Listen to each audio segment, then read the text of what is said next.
I'll share some information about Raahu Kethu with you. That this will be very useful to you if you can contemplate and think about Raahu and Kethu from this aspect. That will grant you a great deal of benefit. Some of you are here on September 1st. How many were here? No? Okay. That was the transit that day, according to our rishis. It's called Rishi Panchang. We did worship on that day because to me that was the day of transit.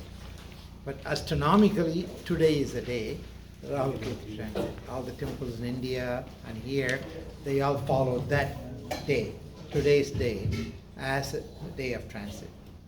The transits are very important. On that day, it's a great deal of blessing to us to come and do the rituals, because on that day, He will grant you what is going to stay with us for next 18 months. That's a long period. That is the reason why we do transit for Rahu Ketu. For Saturn we do because 2.5 years, long time. So we do that. For Jupiter, for Guru, we do. On November 20th of this year, Jupiter will transit. Make sure you come on that day and attend the function. For Jupiter, Guru is very important for us. All the Bhakya, nice, decent life, happiness, peace, harmony, family life, all of them Jupiter grants. So come on 20th and attend that function. So today, we do for Rahu and Ketu. What is it? Rahu and Ketu are not even planets.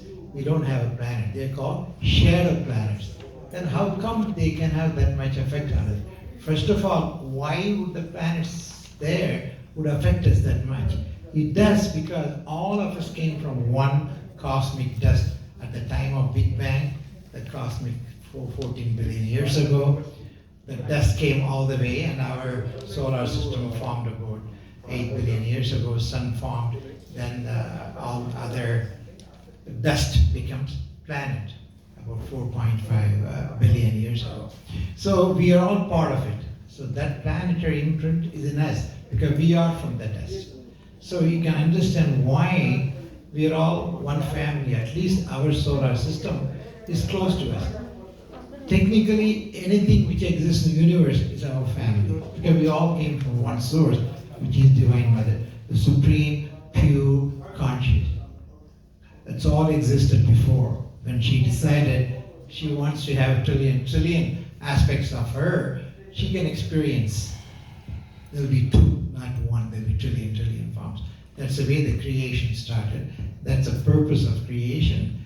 If small aspect of us come into us in the most rudimentary form as a one-cell organism, then the plants, then the animals, then the human, then we evolve. We continue to evolve. We'll be probably evolving for many, many billions of years. Our sun will die in the next 3-4 billion years ago. Earth will be gone long before that because as sun expands in about a billion or two, Earth will be burned just like what happened to Mercury will happen to us. So we'll all be gone. But the consciousness, that is eternal. So we are eternal beings. So we will continue to live till we evolve to go back to where we came from. That is the purpose of creation. So we will continue to evolve for billions and billions of years, and we will go into higher levels of consciousness. Meaning, not as a human. As a human, we are very primitive forms. We have much more planes of existence, many lokas. We will go through that. Ultimately, we will end up with go back to the origin. That is simply, I have oversimplified it. That is the truth. Now, coming back to Rahu and Ketu, why they are so important? They are very important. They are called Papa Graha. Some grahas like Jupiter, Venus, they are considered as good Punya Graha. Rahu and Ketu are considered Papa Graha. Why? And why should we worship them if it's Papa Graha? Because Papa means many, many things. It doesn't mean sin alone. It has many, many implications. These grahas influence us in that aspect, and that aspect has to evolve. So Papa Grahas are very important, and Rahu Ketu are considered as Papa Graha. And Rahu is a Bhoga planet. It gives you all the Bhoga. the pleasure, the happiness, the lust, the desire, the possession, all of it Rahu gives us. Nothing can give you as much as Rahu can. It's a Bhoga planet. Kethu is a Moksha planet. He will give us what we really need, the evolution, the travel to Moksha.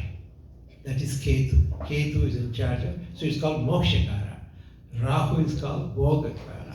We need both. The Divine Mother wants us to have both. But ultimate end point is moksha, the liberation from this limited, primitive aspect of our consciousness, the self, the Atma that has to evolve. So for that, Kethu is the most important because he's a mokshakara. Why? What is the reason for our existence? Is to liberate ourselves from this shell, the 5 koshas, Annamaya kosha, Pranamaya kosha, Manomaya kosha, Vijnanamaya kosha, and Anandamaya kosha. All these 5 koshas we have. We live in that, but we go higher. Ultimately, we don't need the shell. We'll go to higher level of consciousness where we may not need the shell. We'll be pure spirit forms, vibrational forms. We will go to that world. This temple is full of yakshinis. There are many yakshinis. Some of you, I'm sure they are connected to you. And we will go to that world and then we will keep evolving to higher form of yakshinis, devatas, and higher devatas, ultimately to Divine Mother. From her comes through murtis, then we transcend. So the travel is reversed and we go back. And for that, Rahu is very important because Rahu is not only a Bhoga planet.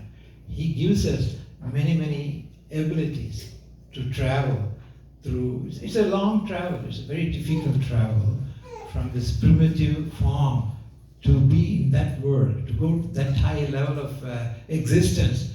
It's a long travel. That's why it takes almost 1 million births. That's what Krishna Bhagavan told Arjuna. You have lived for 840 million times, almost 1 million times. I knew you each time what you are, but you don't remember any of them. So from that we can figure out we need that many lifetimes to evolve, to purify ourselves and go to that level of consciousness, higher consciousness, much, much higher than what we have. Basically it's vibrational. How high you're vibrating, that is our level of evolution. She vibrates at 1 trillion degrees. That's why at the time of creation, the temperature was trillions of degrees. Then rapidly cooled down in 300,000 years. Then we became particles, and Prakriti formed, and we see mass. First is pure energy, high vibration, high intensity, high temperature, where material cannot form. They cannot exist as material. So she rapidly cooled us down, very rapidly, 300,000 years, the materials formed, and then we evolve. And we are all star people. We are 3rd generation. What I mean by that is, we have had supernova. So we formed, and then supernova explosion, next generation, 3rd generation. They're only the heavy metals. In the beginning, it was just gas, pure gas. Then the materials formed. So we are star people. We came from the stars, and we came to our solar system. That, in a nutshell, is our origin. But we do need all these planets to conduct the drama which we wrote. You and I wrote our script, our story for this life, prarabdha karma. That is our life. That's what we are living in this life. And that is written by us. We wrote it in that pure form, based on what we did and what we did not do. So we wrote our story and we are acting out. To do the act, we need the planets. That's the reason at the time of birth, we put the planets in that location, and they influence our conduct, our life, our story. That is truth.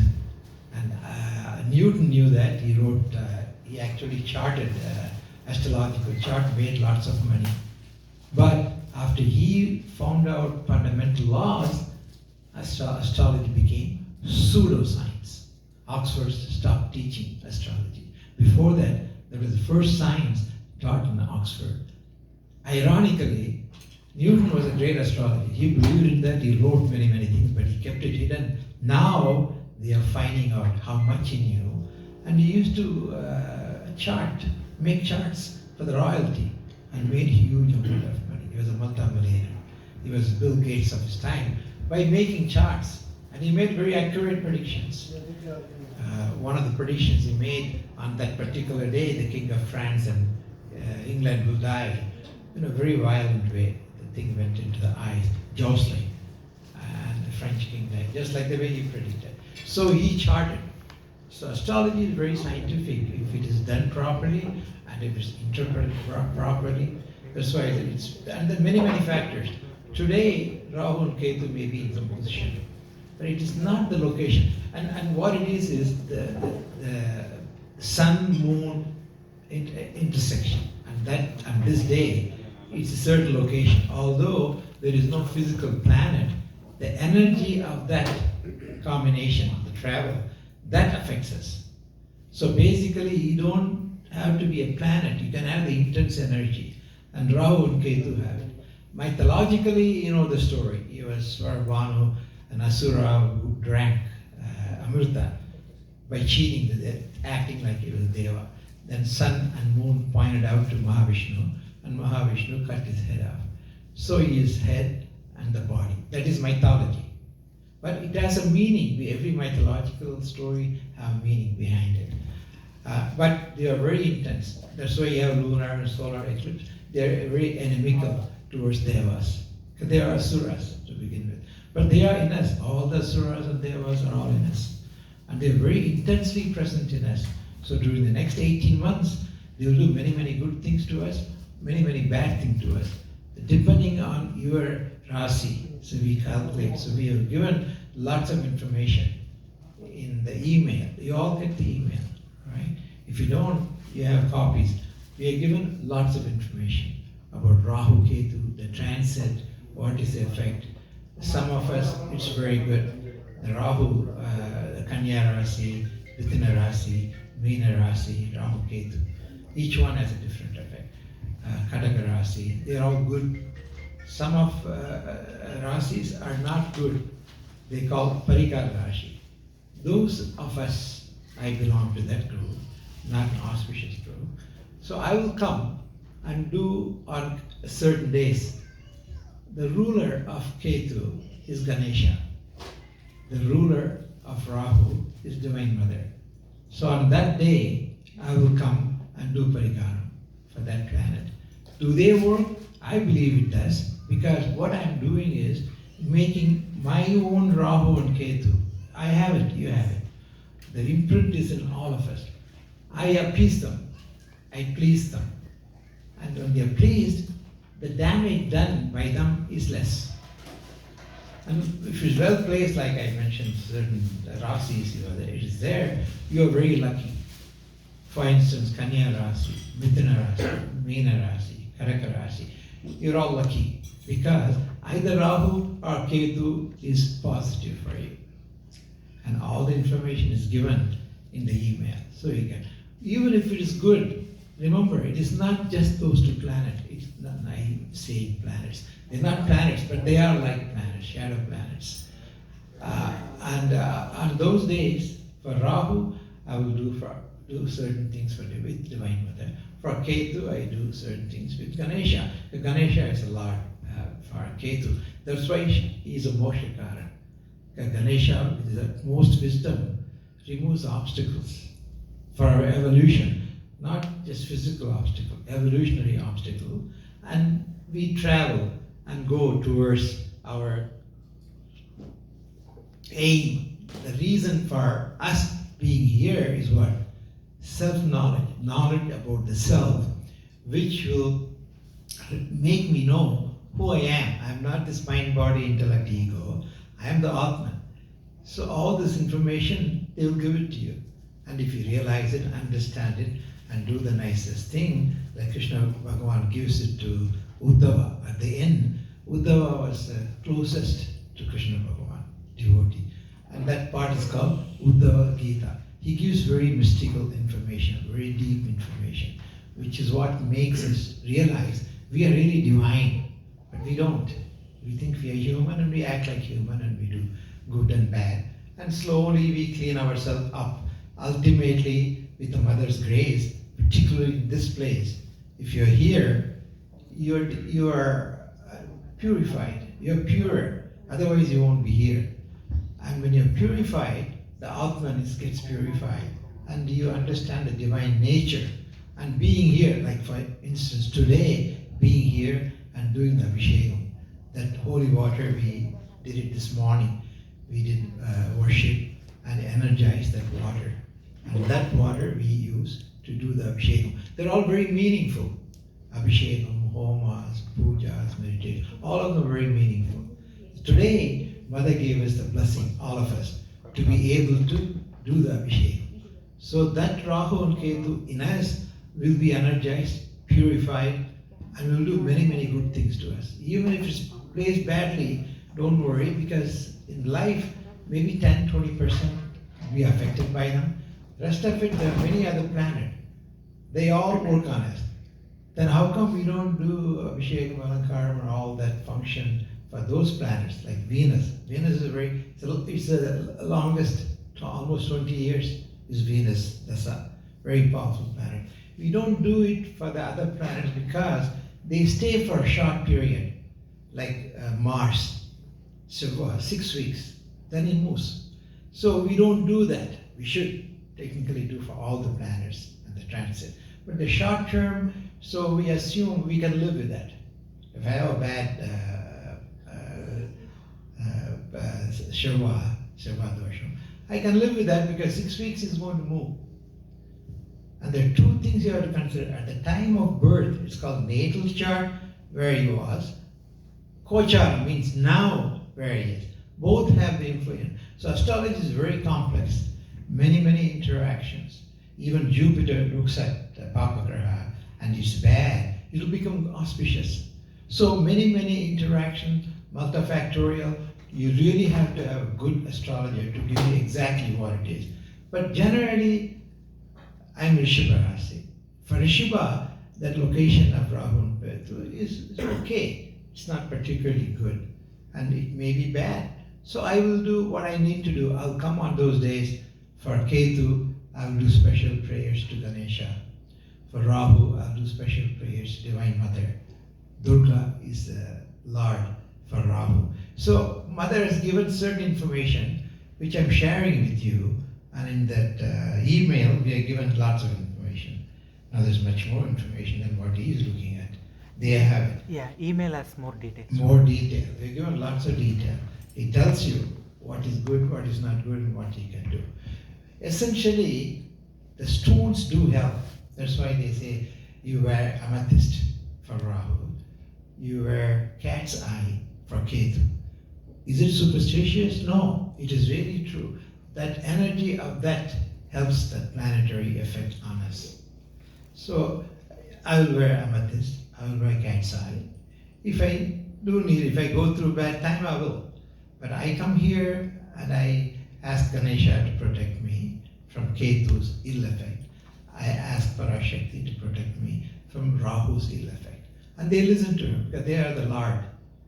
So certain things Mother gives. And the fact you are here, you are invited, means you are blessed in the past lives.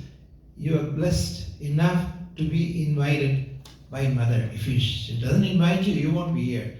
You can think whatever you want. Any other reason you can give. To me, if you're here, you are invited by her. I know that. That means you are touched by her. That means you're blessed. All of you. Many of you. I know that. So we are all blessed to be here, to be able to do the function which will mitigate the ill effect of those planets. But you have to continue to do that. I'll come a few times a week and do on certain days for Raahu, certain days for Kethu, and the information is given to you. So you'll mitigate the ill effect and also accentuate. I mentioned certain rasis. They're very auspicious. They're strong. Raahu and Kethu are strong. Even if you have it, you'll accentuate the effect. And also, other planets may not be conducive. So, by appeasing and by developing a relationship with Rahu and Kethu, you'll protect you. Kethu is Mokshkar. Ultimately, that's why most of you probably have Kethu in 12th house. I'm referring to the natal chart at the time of your birth. If Kethu in 12th house, most likely you will complete your human existence this time. And I know many of the devotees I know have Kethu in 12th house. Why? They earned it. Otherwise they won't be here. It's not the other way around. That Kethu in that house is there at the time of birth. Nothing they did which made it happen. What made it happen is the past. Many lifetimes they would have led a pure life. And the purity brings divinity, wakes up your divinity. And then your Kethu would be on 12th house. You go through all the 12 houses in your lifetime many times. You start with Mesha and end with Meena, Pisces. Many times. And when I see a person and I see Pisces Kethu, I know that person has the best potential to complete. To complete the human existence. I'm not referring to the Yakshini existence, Devata existence. I'm not talking about super sensual existence. As a human, you have a good potential to complete. There are other things that alone doesn't make it end point as a human. You have potentiality, so you take advantage of it. That is the significance of Kethu in 12th house. Rahu in 6th house. For me, Rahu is in 6th house. So he will give you all the bhogas. You'll enjoy everything in life. But the biggest bhoga is be able to do charity. Share. What I'm doing now is sharing. Whatever I know, that belongs to you. So I share with you. That is the biggest charity. That's a purity. That's what makes us dear to Mother. One of the, we do what is called prayoga. This temple is very unique in that she has given us mantra, yantra and tantra and the technique of certain rituals which makes Yakshinis come to this temple. And Yakshinis are super sensual forces. Yakshini, Kinnaras, Gandharvas, Devas, all are super sensual, not sensual beings. We are sensual beings.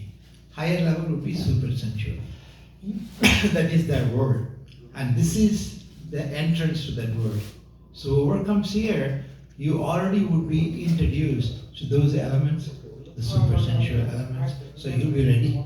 When you finish up here and go to the new world, they will know you because you had been here. And you have been introduced to the Devatas. Thanks. So that is the advantage. So it's a great blessing to be here on this day and to do the Abhishekam.